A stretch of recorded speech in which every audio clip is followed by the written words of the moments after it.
Hello there, my friends. Welcome back to another episode of the Byword Show. So glad you're here today. I am, y'all, can I first just say, glad to be here. Glad to be sitting down, just chatting with you because today has already been a day. Okay. It's been one of those days. Actually, it's been one of those seasons lately where I feel like anything that can go wrong will go wrong. And it's like all happening at once. Love that for us. Love that because we're about to have a baby. But oh man. So, like this morning, our dryer isn't working. So I've been, thankfully, we live on my parents' property currently. And so I've been walking across the driveway to run loads of laundry at my parents' house. And then this morning we were about to leave somewhere and my car wouldn't start. And I'm just like, yeah, you know what is happening? But that's how it goes sometimes. That's how the cookie crumbles. And it's so funny, you guys, because then I came home and I immediately got on an interview with Christy Nelson, who wrote the book Wake Up Grateful. If you have been following me on Instagram, I actually used to post more about what I was reading. But I've been posting this one because it's been so good. But I interviewed her for the show and it was all about gratitude and just changing your perspective to see the little things that are good in your life. And I was like, okay, y'all, it's so funny. Sometimes I sit down for these podcast interviews and I'm like, if I'm the only one who needed to hear that, that was enough. Like it's so funny, like how it just works that way a lot of the time. I'm like, man, I have these ideas where I'm like, oh, it'd be so fun to cover this topic or interview this person on the show. And then I sit down and I'm like, okay, well, that was literally exactly what I needed to hear right now. So, anyway, all of that to say, life is a little bit crazy right now, but thought it'd be the perfect time to sit down and do another Q&A because we're getting ready for this baby, y'all. She's going to be here really soon. So I thought I'd do one more like little check-in chatty episode before she gets here because life is about to get wild in the best way, and we're so excited. So let's dive into these questions. I was asking you guys on Instagram if you had any questions for me, anything that you wanted to know about, and lots of baby questions. So I will try to kind of loop those in the beginning, and then I'll answer some of these other questions that we've got. So first one was, have we decided on a name for baby sis? Yes, we have. We are going to save it until she's born, though. Here's the thing. I know everybody's like, oh my gosh, I want to know. It's so exciting to know. However, y'all, if you've been pregnant or you're a mom, you know that people are ruthless. There's nothing people won't say to a pregnant woman. Okay. There's no opinion people won't share about parenting to someone who's a parent at any stage, at any time, for any reason without being asked for their opinion. And so, oh gosh, it was so funny. So our son's name is Judah River Hughes. Judah River, we call him Jude. And we've always loved that name, like never had any doubts that that was going to be our son's name. But when we told my grandma that we were going to name our son Judah, she was like, "Are you sure? It's kind of out there. Like that's a little bit weird." And I was just thinking, really, Judah? That's out there? Like some of the names we could have chosen. And I mean, I feel like that's not too far out there, but okay. I mean, people are always going to have an opinion no matter what. So we've just decided, not only because this is just a really sweet pregnancy that we want to soak up all that we can for ourselves in the season, but also because, I just don't want to hear people's opinions. Not that I think anybody would say anything bad about this name. Like, we're not naming her anything weird. If you are interested to see kind of the vibes of names that we're going for or the names that I like, I did post on my Instagram and TikTok reels of baby names that I love but won't be using. I did a boy one and a girl one. So some of the names that I really liked for a girl are Rosalie. I have a great aunt named Rosalie. I think the name Rosie is so cute. And then what else was on that list? I like names like Goldie, Daisy, Elena, things that are kind of like, they're pretty, they're feminine. I like the older, classic, timeless names. I like the sweet, kind of like hippie names, whatever. Like, I like a wide range of names, but mostly things that are sweet. But one thing is for sure, I am very picky about how the name flows with the last name, which is, for a girl, honestly doesn't matter too much because if she grows up and gets married one day, it's going to change. So whatever. But for now, at least it has to go with Hughes. And then I would like for it to flow with Judah's name. So there were some names where I was like, no, I don't like how that sounds with Jude. I don't like how it sounds with Hughes. But what we decided on for her, I think is just so perfect. Like we actually had decided on a name, and then all of a sudden Christopher was like, I don't like that anymore. I was like, excuse me, we had a plan. But we talked through a couple more ideas and we came to this conclusion. Actually, it was so funny because I'll give you guys a little hint. Not that I feel like it would really give it away, but when we were in Scotland last year, we were driving and we passed a sign that said so and so road. Like it was a road sign, the name of a road. And Christopher was like, huh, I like that for a girl name.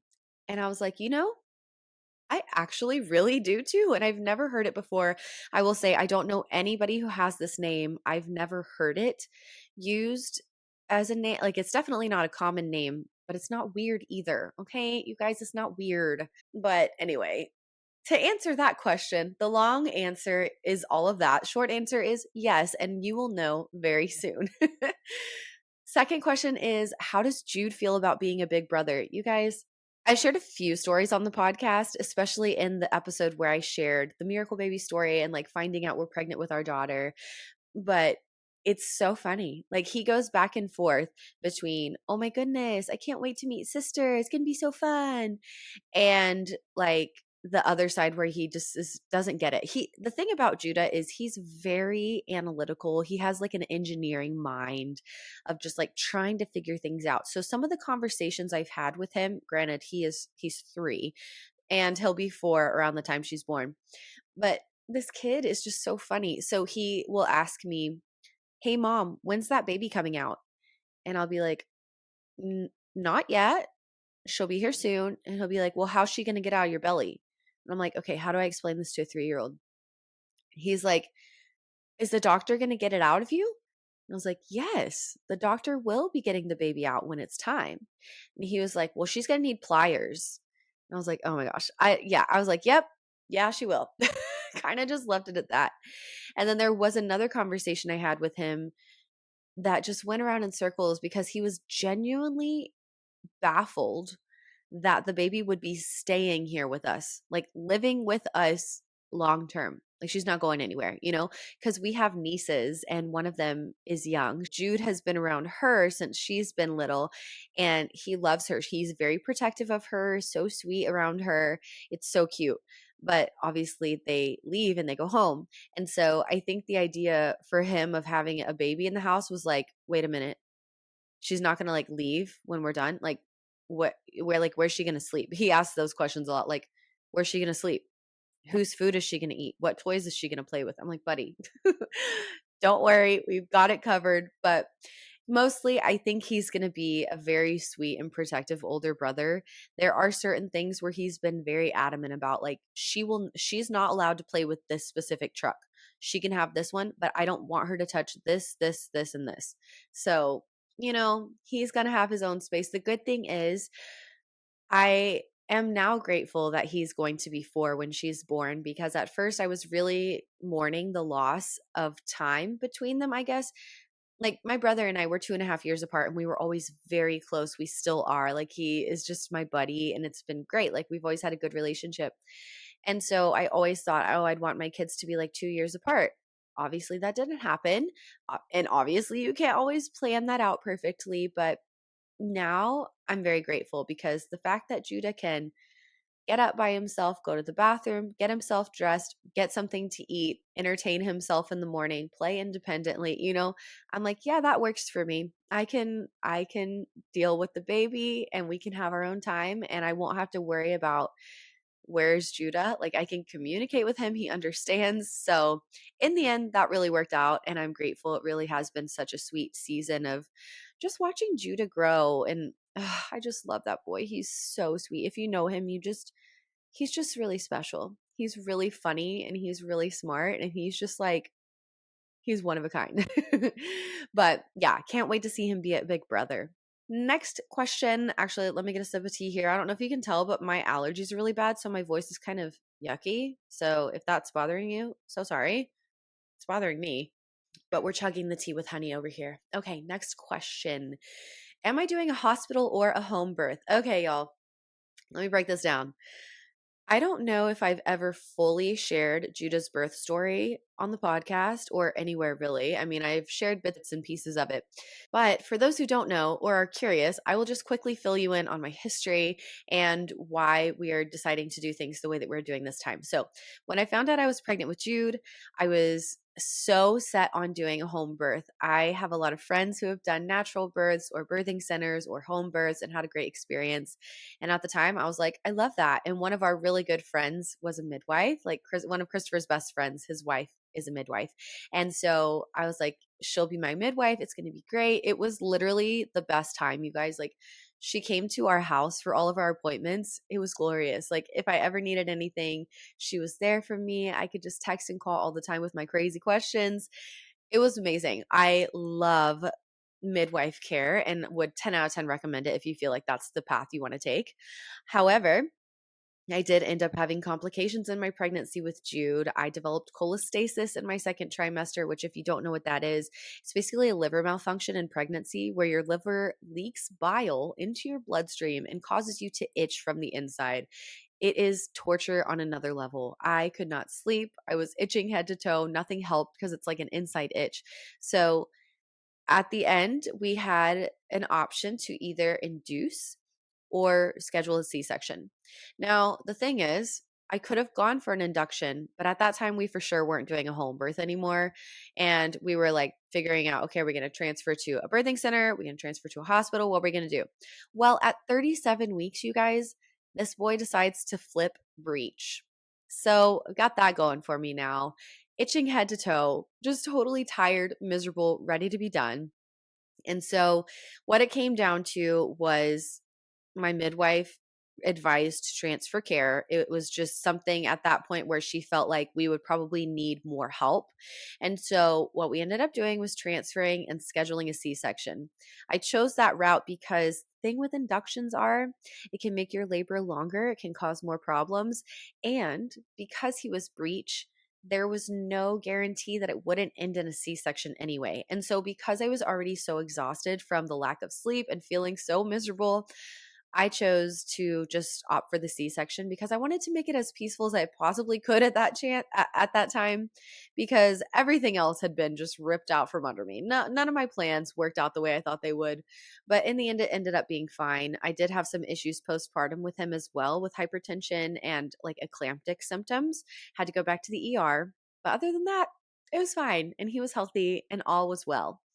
And then you guys know, um, when we started trying for our second baby, I ended up having three miscarriages. And even after my pregnancy with Jude, like postpartum with him, until we started trying for a baby again, I was having a lot of health issues. I had a lot of gut issues. And I also had like just weird hormonal issues, extreme fatigue, adrenal fatigue, and just lots of things out of whack. And so going through miscarriages and then having all these other issues, like it's just been a very, very long journey. All of that to say, my midwife from Jude's pregnancy, sadly, I mean, love it for them, but they moved to Washington. And so she was not an option for my subsequent pregnancies. So I actually reached out to my functional medicine doctor to see if she would recommend an OB who was at a hospital, but practiced more holistic care and would like advocate for me like a midwife would. And she recommended my current OB, and I've been with her through all three losses and this whole pregnancy. She's been amazing. She's literally been just such an angel, so kind. Like, she's personally called to check on me after my losses. She's run extra tests, like whatever she could do to help me feel comfortable and knowledgeable about the situations. She's been there for me, and I have felt so supported.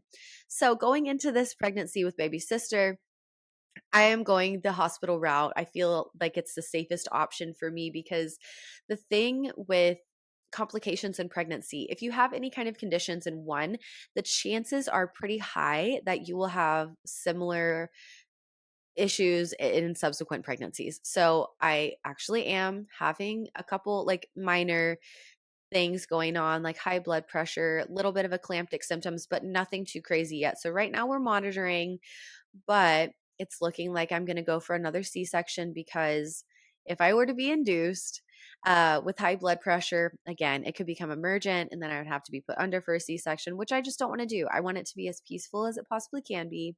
And yeah, so I've talked through a lot of options with my OB, and this time I'm going into it very open handed because I know how quickly plans can change. And obviously, when you're in labor or when things are happening that close to due dates, like it's all up in the air anyway. But at the end of the day, we're just glad that we're close to this baby being here and we just want her to be healthy.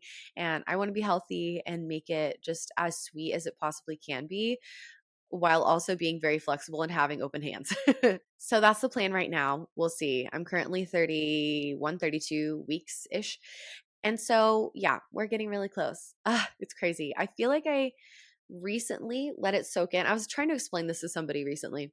I was like, I feel like it took me so long to really let this pregnancy soak in because I don't know, like, like if you go through a loss, you get it. Like, even if you haven't, like, it's just pregnancy is wild, okay? And like, you just never know what's going to go on with baby or you. Like, pregnancy does crazy stuff with your body. And I went into every appointment for a long time just prepared for anything, like expecting, or not expecting, but just going into every appointment kind of like, okay, we're going to be ready for whatever. And so I feel like finally once I got to the third trimester, around 28, 29 weeks, it hit me that, oh my goodness, I have made it to the third trimester. This baby is real. I feel her kicking. Like she's active, she's healthy, she's happening. Like this is happening. And then I found out about the high blood pressure and the fact that I could have to be induced early. And so now I'm in this whirlwind of, oh my gosh, it just hit me. I'm having a baby. And now I have like 6 weeks to prepare. This is insane. But also, I love it. And we're really excited. So, anyway, that's the bulk of what's going on with baby sister. I'm so excited for her to be here. I literally cannot wait to squeeze her cheeks and cuddle her up all winter long. It's going to be a dream.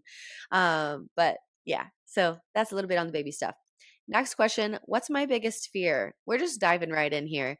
You know, I feel like I've talked a little bit about it on the show, but my one of my biggest fears is failure, which is pretty broad. But for me, okay, let me give you a little bit of a background here. If you're new here or if you don't know, if you're not an expert on me, which I don't expect you to be, but I am type A, planner, Enneagram 3, achiever to the T. Like, I love all things productivity and goal setting and aiming really high and having big ideas and dreams and trying to execute as much as I can. I feel so much fulfillment and joy when I'm able to see a goal or dream through. Like it just thrills me like nothing else. And so to me, the idea of trying something and not being good enough for it, which y'all, if you haven't listened to the episode where I talk about what is your fear telling you, go listen to it. This will make a whole lot more sense. But I just have this fear that this underlying fear. Okay, here's a little crash course. Basically what I've learned about fears.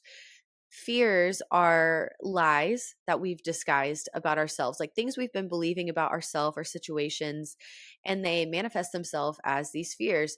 And so for me, I'm afraid of failure because what that would communicate to me is that I'm actually not good enough to accomplish the things that I thought I could, And to me, it's scary that somebody else might see me fail and also think that I'm not good enough. Like, no one would want that, right? Like, that's a terrible feeling for someone to be like, what a joke. Like, nice try, buddy, kind of thing.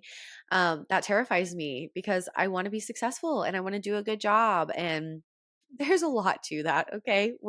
I'm in therapy. All right. But yeah, I would definitely say fear of failure is my biggest fear. Also have this really big fear of the ocean, which isn't as like rational, but I mean, yeah, I guess it is. Come on, let's be real. The ocean is terrifying. The idea of being in the ocean and not knowing what's swimming in there. I mean, we don't know what's in the ocean. The bottom of the ocean, that's terrifying. I just cannot with the ocean. I do like going to the beach, but I will not go into the ocean farther than I can see my feet or like I don't like the idea of being washed away into the great abyss and I don't know, being next to a whale, like those are humongous and terrifying. I can't. The ocean, I don't know. Okay, so those are my biggest fears: failure and the ocean slash whales. Next, okay, I love this question. Favorite books that I've read recently. You guys, I have not been keeping up as much with posting what I've been reading, but let me pull out my Goodreads. Okay. If you don't have Goodreads, you should. It's like social media, but it's just about books. Like you can see what your friends are reading and you can track what you're reading and rate things and leave reviews. It's very fun if you're a bookworm like myself. I have actually not been doing that much reading, which is so sad, but I've been so tired lately that at the end of the night, if I pick up a book, I will immediately fall asleep. So I haven't read too much. I mean, okay, what is this? July? I've read 45 books this year, which I guess is still pretty good, but I've been listening to more audiobooks this year as well, just because I'm able to be more aware when I'm driving than I am at the end of the day when I would typically read. So some of the really big ones, or some of the really good ones I've read lately, are Dream Big by Bob Goff. Oh my gosh, y'all know I love Bob Goff. This book is so, so, so good. I highly recommend it. If you are a dreamer or you just want to live more inspired, that's a great one. I have also been binging books by Frida McFadden. Oh my goodness. Okay, so my friend Belle, she was on the show a while back, but she is so fun and she's a big reader as well. Y'all need to go follow her, Belle Grubb, and she has a podcast, The Inspired Lady. She's cute as a button and I just love her, but she told me about Frida McFadden and I am now obsessed. She writes these thrillers that keep you on the edge of your seat and you're like, I thought I had this figured out, and then plot twist, I don't know what's happening and I can't put it down because I need to know what happens, and they're just so good. So I went through a phase where I read like 8 of her books in a month because I just literally couldn't put them down, and they're all on Kindle Unlimited. So love her as well. And then what's one other one I read lately? Oh, here's a good one. Okay, I also read Digital Detox by Molly DeFrank. It's all about how to create healthy tech boundaries in your home, like for yourself, for your spouse, for your family, for your kids. Very, very good. Highly recommend it if you want to learn more about like how tech is affecting you, your family, your kids, your mental health, all those things. That was a great one. So I would say those are my top books from recently. But if you have more recommendations, send them my way, because one of the things that I'm most looking forward to this time around with baby, which may sound so funny, is the fact that I have my Kindle. And so when I'm nursing, instead of scrolling on my phone, I can read, I can listen to audiobooks. It's going to be glorious. Like I'm going to be lounging and just reading my Kindle and cuddling my baby. I cannot picture a more perfect world. It's going to be wonderful. So send me your recommendations if you have them. I'm building out my maternity leave reading list right now. Next question is, what is it like working as a mom? This is such a great question. Somebody asked me about, I actually get questions about this pretty often in person. And it's usually from my friends who are like, Hannah, are you okay? Like, how are you doing all the things that you're doing? And I think it looks like I'm doing a lot more than I actually am. And so if it seems like I'm just doing the most over here, let me peel back the filter for a second and let you in on my real life, because working at home as an entrepreneur slash creative slash content creator and a toddler mom who's about to have a baby while her husband is also an entrepreneur and pursuing all the things, it is tricky. Okay. It's very tricky. Most of the time, my work day doesn't start until 8 p.m. once Jude is in bed. So he's 3. He no longer takes a nap every day. I miss that sweet time. But in the day, I'm mostly just momming it up. And we are running around, playing outside, swimming, whatever it may be. And then I do the bulk of my work in the evening. So I am batching tons of content. I am editing reels and podcast episodes and everything far in advance. So if it looks like I'm doing a lot, what you probably don't realize is that I'm recording most of my podcast episodes and most of my content on the same day. So like if Christopher is home during the day, I will sometimes take the day to schedule my interviews and prep content, whatever I need to do. He'll take Jude for a little bit and I just bang it out. And then from there, I'll just work in the evenings or whenever I have little pockets of time. And that is what my life looks like right now. It is pretty wild and it is tricky, but it is possible.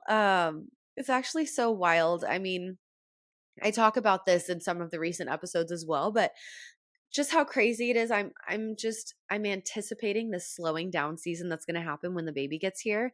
And I'm just I've just come to this point in my life where I really really still value my own dreams, my own purpose, my own projects, like I'm very passionate about that and I talk about that a lot, you guys know. But how I am learning also just to give a better yes and to use my time in the most effective way that I can, in a way that still serves my values and what matters to me and to my family in this season. And it changes. But right now, I'm a pregnant mom. I'm here at home with my toddler who needs time and attention. And honestly, it's just been a sweet season to soak up time with him. So right now, that's my priority.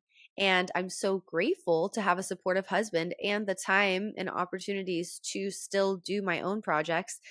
But I'm not running as hard and fast as I want to or could in this season because other things are more important. I am excited for a season when I come back around to being able to do more content and do more fun things, more events, like all of that. But it's been a pretty minimal season behind the scenes and it's been really good. Like it's been what I've needed just to be able to rest, to stick it to hustle culture, like I've I was joking about it with somebody the other day, like how I've really gotten the chance to practice what I preach because I'm so passionate about helping women understand you are called to a purpose that's specific to you.